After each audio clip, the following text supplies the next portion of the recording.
Hey. It's Kimberly Smith Austin, and I want to welcome you back to another episode of the Made to Inspire podcast. I am here with the awesome and amazing Misty Kerrigan. Hey, Misty. Hey, Kimberly. Can you believe we're on our third of our four-part series? Yes. As your number 3 or number 4? We're in 3 of 4. Oh. Right, because we had clarifier. Right. Then we had ideator. Ideator. I say it wrong. And then now we are in develop stage.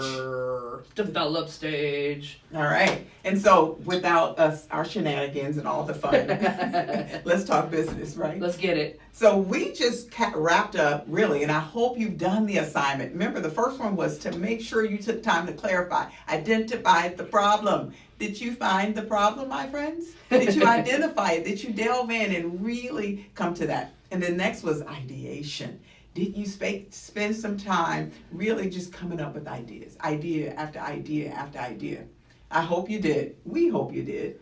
And now that you've done that, we're here on this next phase. I like it because we kind of left you in a to be continued because we taught you about divergent thinking. Yes. And now as we move into the develop stage, Kimberly gets to weave in her convergent process. Yes. But one couple things before we get started in the develop stage, and we want you to think about this. Remember in our book, we talked about the 5 P's, the problem, the passion, the proficiency, the play, and your profession. But we also have the dump it, the map it, the do it, the review it. So when we look at develop stage, this is where we mapped it out in the last one. The map was the ideate, right? Yeah. Mapping it out, throwing your ideas out there on the page. And now we're in develop. So it's kind of the partly do, it's that middle of the road. But we know that the importance lies here because this is where you take those ideas that you got and you're now going to spend time refining them. I love that word. Refining them and looking at opportunities for improvement so you can bring it to the marketplace, so you can bring it and implement it inside of your organization.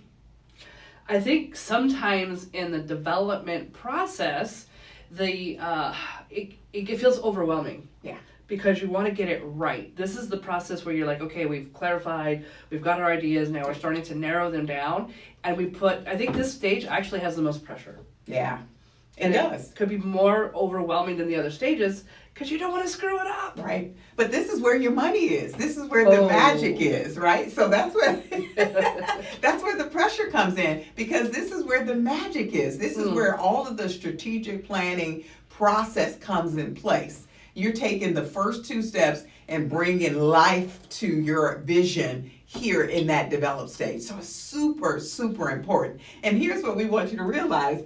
In that, there are probably individuals in your organization who love these different stages, if you will. The first one, the people that are clarifying, they get analysis by paralysis, they want to put it out. And then the second one, who's ideators, which are Misty and I. But we've realized that we're not just ideators, we also have other stages involved. But the developers, like I think of the DISC profile, I think of the Myers-Briggs. Yes. These are another form of them. So when you think about the developers, they're the folks that let's look at it. Let's map it out. Let's figure out the holes, the improvements. Well, and to be fair, you're such a great ideator, but when you put on your business hat, you're down to the details. Like this, I think you're such a fun person to get to work with because depending on where we are in the phase, you're in the phase. So one of my favorites thing is we had the book done. We was ready to go to publishing and I get a call and she says, I want to add this. It's going to take 2 more days. We're going to have to probably spend another 16 hours, but I think it's going to really pop. I think it's going to help us where we want to take this book. But that is what a developer would do. What we would do in development is it's out and it's almost there. Yeah.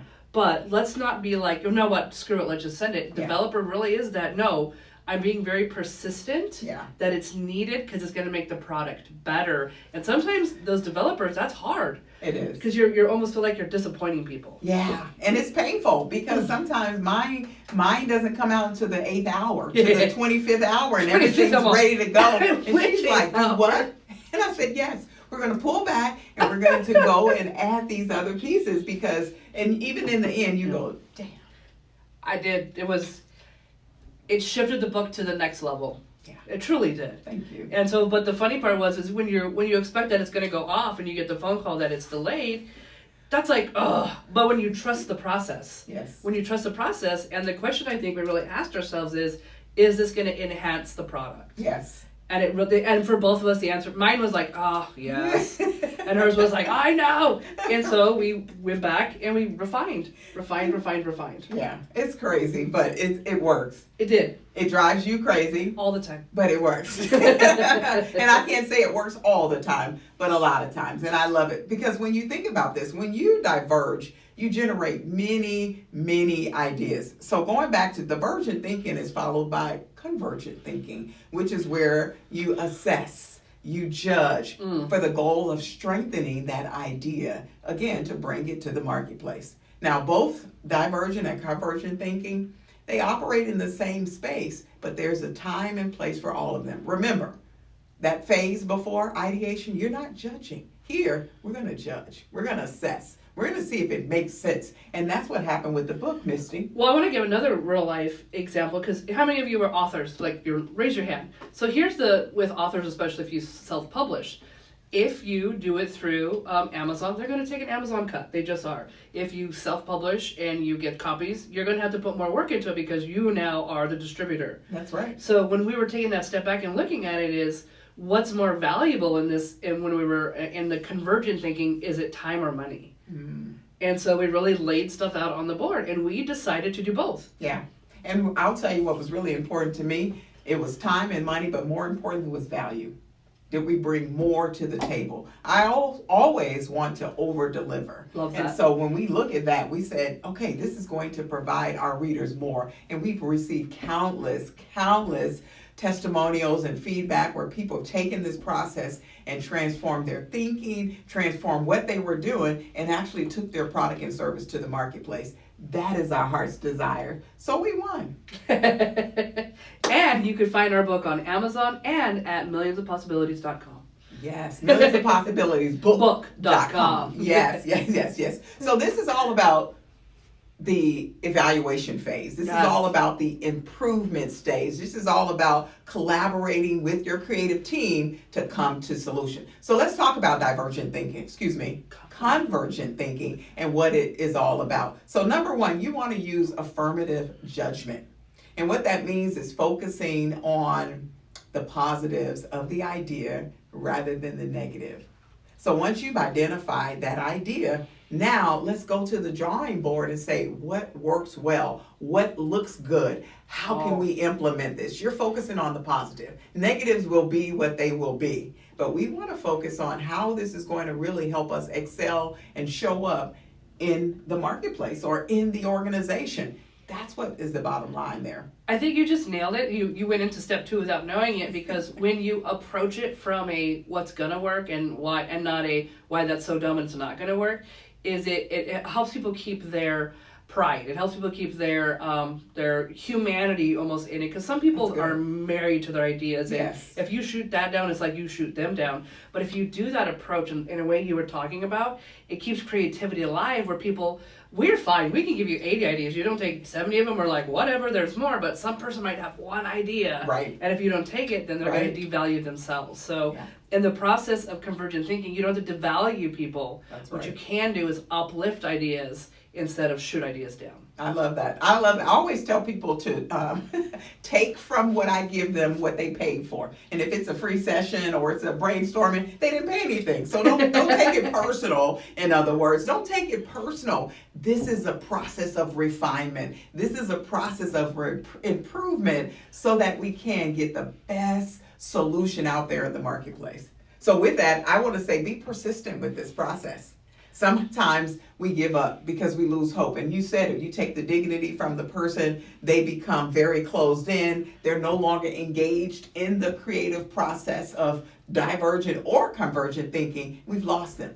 But we want to bring them back, and we challenge you to think about when you're going through this, be persistent, challenging your team, asking the right questions.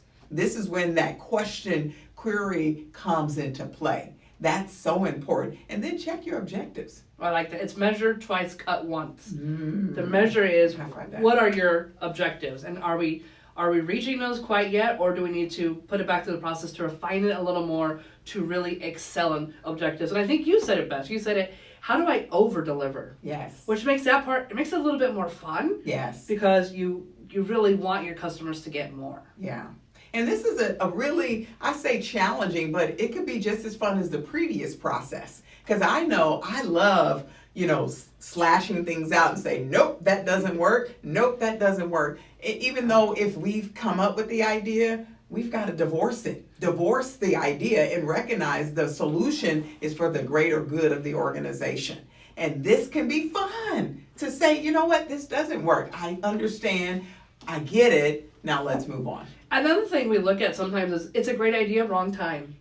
So Kimberly has a book at home, and it's a book of ideas that aren't ready to be unleashed yet, Yes. but she doesn't throw them away. They go into a holding pattern That's right. until we're able to pull them out and then implement them. So don't just delete all the ideas that come out. Maybe keep record of them and keep the ones that it's not the right time. Yes. But it's not to say this won't be the right idea soon. And you just made me think of something. I was creating a flyer, which is not my primary responsibility, but I'm creative. I'm analytical, but I'm also creative, and I was creating a flyer. I started with one iteration. On the page now, there are 42 different ones, because that's the process of iterating again to come up with that solution. Then I take it to my team and say, okay, what do you like? What's the good? What's the good? What's the good? What's the good? Not necessarily the bad, but Right. What's good about this one that you like, so that we can move forward. And guess what? Everyone agreed on number 5, just so you know. Number 5, one that I got early on in the process because I played with a lot of different things. And that's exactly what this developer step is all about, the develop step. So think about how you develop and how you take it from there. I think what I had to do, because I get stuck in I want it to be perfect, is more than perfect, I love data. Yeah. I love data. I love more information. And so we started this a long time ago. Before the book, there was we kind of rolled out a workshop. Before the workshop, we did some podcasts. So what we started to do was what we love to call beta testing. Yeah. Is there a need for this book? That's right. And then smaller things tested, and it led to greater things, like not only there's a need, but there's an audience. Yeah. So one of the solutions that we bring to companies sometimes, or even to entrepreneurs, is try it out. That's right. Try it out. And we learned the process a lot of from companies that create apps. Sometimes they'll do a beta app to get the testers, the users tested, to say like, okay, is this really going to be friendly? Or I don't want to wait to the end of the process to change everything when I can start to change from the beginning of the process to make it better. I'm on the beta team for Apple. Okay. I say that, but they allow anybody on there. But they do the beta testing, which I love it. That. And the reason they do that is because they're valuing progress over perfection. They're trying to see what are the hot buttons, what do people like, so then we can go back and tweak it. But I will tell you, in this conversion thinking process, also set some deadlines. Ooh. You don't want to forever be doing this. That's a good one. There has to be deadlines. Just like there was a deadline in divergent thinking, you said, okay, we're going to do this for 15, 20, 30, an hour. Do the same things. And then work closely together so that you can actually receive the results you want. Know that it's going to take time to analyze. This is probably the lengthier process of the two previous ones, because this is where you're really trying to get the meat and potato of the idea so you can beta test it and eventually prepare for market. Or you could get extremely smart. I think this is a 15, but iPhone 1 led to iPhone 2 to, I think we're at 16 right now, but that's a development. That's a smart marketing when you're like, here's this right now, I'm releasing it, but I promise you it's going to get better. Yes, and I'm going to charge you another $1,000 for it. Apple is genius. They're genius. They roll out this amazing product that the world, probably more than 50, I think the statistics were 70% of people carry iPhones, and their process was simple, but it also is amazing, and people go back over and over again. We do. I love it. And so in that, they're seeking feedback, as we encourage you to seek feedback in your conversion thinking, in your develop process. But then you want to focus on the implementation. How do we get it out there? Because we don't want to get stuck in just doing, thinking, analyzing. We have to take that next step to move it to the market. And for us, really beta, guys. Like, we'd love to test it out. In fact, we're both reading an amazing book. Yes. And he says, if you're starting a business, instead of worrying about your website, go get your first dollar. That's right. The validation process, which is why we want to lead you to our lead magnet that's going to help you ideate, that's going to help you clarify, but also get these ideas out there and launch it into the marketplace so you can start making more money. I love that. Right? And that's the cornerstone of why we exist as organizations, regardless of where you are, emerging leader, just starting entrepreneur. So we say it all the time, friends. There's something out there waiting for you. It's time to go get it.